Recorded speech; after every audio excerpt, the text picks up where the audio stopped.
how did you come up with the ideas for the diamonds, and what was the decision to stop making them? Well, those are a long way apart, but the diamonds evolved out of during a period when I was doing a lot of experimenting with how to apply the paint, and I was pouring a lot of paint in the 67, 68, 69. By 69 I was pouring and also drawing with it because I was pouring out of a squeeze bottle. Long story short, that evolved to spirals and kind of all over color painting. I was trying to come up with my own motif to pursue color painting, you know, since that was my interest, was the color. And a lot of the territory was already covered when I got to New York in '69. After pouring these big fields of color, one on top of another, and they were crazing and all kinds of stuff like that that puddles can do. And I got to New York and went to Larry Rubin Gallery, and there was Larry Poon's show of elephant skins. And I was like, oh shit, this is covered. I'm not going to get known for what I'm doing when this guy's already in New York doing it. So, you know, went back and kept looking and found it one way and another, and eventually I got involved with geometry because I realized that the shape was also a means of spreading the color, and a diamond was a shape that pulled in all directions. Well, in the four cardinal directions, but it, you know, it spread the color throughout the shape, and Stella at the time famously said, not at the time actually, earlier had said, around the time of the painter's painting, I think this, I've seen it on YouTube, it's been quoted often about him saying that part of how he went to these shapes was because the rectangle painters always got in trouble in the corners. The problem was what to do in the corners. Well, to me, the corners of the diamond, I had the advantage of the diamond points spreading the picture across the space, but also I had these to put color in the different the corners. Basically, it could be color about the color, the additional color, the color in juxtaposition to the main color or the main event. And since that seemed to be more, you know, what I was best at, what I was most interested in was these color relationships, not a single color, a la Marioni or what have you. I was interested in juxtaposing color, like Matisse and Bush and Nolan. Their color is generated from the color relationships, the juxtaposing this color next to that color, how much of this color relative to how much of that color, how the nature of this color in its application or what have you, all those things. Well, yeah, I had basically 5 quadrants, or quadrants is the wrong word, of course, because it's quadrants or whatever they call them, to put colors in, and I could vary them according to how I varied the diamond. It was a very good format, and it worked out very fine for about 10 years. Started doing them in '74, and by '84 the diamonds were starting to disappear. The cropping after the fact, because I don't paint a priori, I don't paint with a plan. I paint the Triple J way, as I call it, Jackson and Jules and Jack. The Triple J way, which is it's a conversation. You start with an impulse to do this, you do that, and then you ask the painting, okay, what do you want next? And try to be as open as you can throughout as to what the answer is going to be. And hopefully that enables the most, you know, to not get into ruts. It's very easy to get into a rut unknowingly, but nonetheless, this seemed to work. And I enjoyed that, working from that point of view. So the shape of the painting and the size and particular proportions of it, you know, I started with something, but that didn't mean that's where I was going to end. You have to start with a first step, but you don't have to say that that step is irrevocable, and because it's an ongoing conversation. So as I had been painting these diamonds in this kind of a configuration with the four corners, or often they would crop, you know, by as early as 75. I just started them in 74. By as early as 75, they would often crop to just the internal diamond shape. The corners would crop off, or one corner or another, or all four, whatever. You never knew where it was going to be. You could play all day, put in the colors you wanted, and in the end, decide, okay, which ones worked and which ones didn't, and just exactly where did they work. And the paintings by 84 had started to sort of unravel. Because the diamond wasn't clear cut in the center, and it was starting to be more and more spontaneously arrived at, you know, like, okay, I'm going to go this way, I'm going to go that way, this long, this angle, that angle. They weren't necessarily four-sided, they were six-sided, whatever sided, and they didn't set up, and consequently the corners rather, were kind of leftovers. And often they would get cut out, and they would get cut out to just one color, the color in the center. Now the color in the center might be an optical mix of several colors, but essentially it would read as one color, which in my sense of things was taking me away from where I felt my best was, in this color juxtaposition. So I pushed on anyway to see what I could do and how I could do it for, you know, about 3 more years. By 87, I had been painting because of a request of a collector friend who wondered if I'd ever done any figures, and he'd be interested in seeing some if I did some. So I said, what the heck, I always liked it, and I'd always painted, continued to paint right from undergraduate school, and paint and draw from life. It was just an exercise, it was just something I liked doing, and so on. So I had always been doing it, and I decided, well, I'll get a model and do some now, see what I come up with now. And I did, and I noticed right away that by the representation, if you don't have to have a 6-hair brush photorealism to know what's there. You can have it very abstracted. It is amazing how little information you need to suggest something, and even the specifics of something. And but yet, once you've suggested that, that's taken care of, and you don't feel the need to crop. It sets up, so leaving me with, again, areas that I could put other colors in relation to the central figure. Often, most of the time, even when I was doing diamonds, it was really figure ground painting. This is the figure, this is the ground. I know a lot of people take that literally and assume that the figure has to be a figure. No, it just means that it's something separate from what that something is in or on.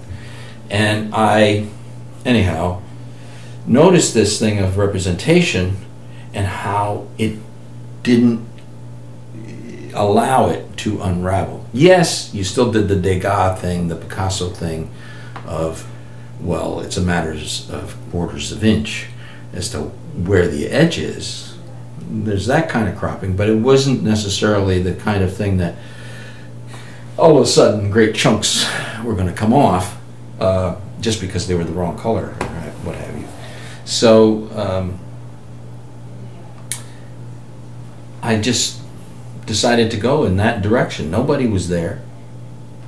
I decided I could take all the lessons I had been gathering from all my years painting the diamonds and painting abstractly, and including shaping. So when I first started doing figures, they were weird shapes, often. Not always, but often, until I realized, well, that's not so important to have a corner lopped off, when really by shifting or contracting the rectangle, that you can still change those relationships as needed to make the painting, ring clear, let's say. And so I just stayed with it and pursued it. And for a long time I was doing figures, literal figures, from life, with models. I always found that once I went to representation, it was better to have something in front of me, that it made the whole thing richer, that there was much more that you couldn't get in a moment, or even from your imagination. Your imagination, you might know what the form, you might know the anatomy and how it should look or something, but there'll be thousands of things, of the nuances of the light striking it and the environment that it's in and all that you won't imagine. But if it's in front of you, you be jogged to do something with it, and it adds into the painting. It makes it richer and fuller, more complete. So I always like to, for that period anyway, as I got doing that, it was better to have the old art school model of the figure in front of you and a setup, and you paint from it and respond to it. Keep being informed by the fullness of its real existence. And that led to still life. Still life went because I was invited to Bay St. Paul, an artist's workshop up on the St. Lawrence in Canada, in Quebec, and you worked in public. Part of the condition of that art camp was in the morning, and your studio was closed, and in the afternoon, but it's in a big hockey arena. It was closed to outsiders. All the artists shared this big spaces in this big hockey arena, and but then in the afternoon they sold tickets, and people could come in and see the artists at work. So I didn't feel like it was appropriate, even in Quebec, to have nude models around while it was open to the public. So I had to come up with some other, and that led to the still life, and on and on. It developed from there. Eventually, I'm going to go all the way through it, even though you really only asked how I got there. I'm going to go all the way through to now, because now I feel like I'm back here. With the imaginary landscapes and seascapes, it's as free as where I started, because here I could come up with any way I wanted to apply the paint. It was going to lead to a different kind of color, it was going to a different kind of feel, or what have you. Plus, I like paint. I really love paint, and I like everything it does, and how it does it, and finding new things it'll do. And when I was working from life, that was like secondary. Yes, you could do that once you decided, yeah, I got to figure out how to put this flesh color in of this nature, or how am I going to change the shadow, or something like that. How am I going to apply it? Those questions arise, but it's not primary. With the diamonds, it was primary. It was all about it. The configuration is a freaking masking tape, That's given. You do that almost first, but not always. But you know, you got a good idea at first, and then it's just about, okay, what am I going to do there? Well, the imaginary landscapes are more like that. I'm much freer again with the imaginary landscapes. I still do still lifes. I still work from life. I work from photos now, something I thought I would never do. I do all kinds of things now because having done all those things, now I realize I can get into that same free space no matter which approach I take. I can sort of still get there from here. But each one provokes a different response. So, you know, the still life is the most abstract and is most color dependent, because if you eliminate the color from the still lifes, my still lifes at least, I don't want to say this blanket about all still life, I don't know, but if you see my still lifes in black and white, it's like, what? It doesn't make any sense, because it's really about these color relationships, even though it looks like it's about a bouquet, you know, but it's really about how the bouquet is created and the color relationships. And so, like I say, I can get there now from any number of ways. I think in retrospect, perhaps I could have kept going abstractly and figured out how to get there, get back to my best self with the color juxtapositions, even though I could have kept going abstractly. But also in retrospect, I feel like, yeah, but I wouldn't have, and I wouldn't have, and I wouldn't have, and all these things I know because I did those things, and how richer it is now. I mean, perhaps just from living and painting this long, it would be just as rich. I don't know. You know, that's the trouble with life. There's no control group. So we don't know what would have happened if I'd chosen a different course, but that's how it happened. You know, in the early 70s, as I was coming up with this, Noland and Bush and I think Zubas, all the color guys, not all of them, but many of the color guys that have been now termed color field painters,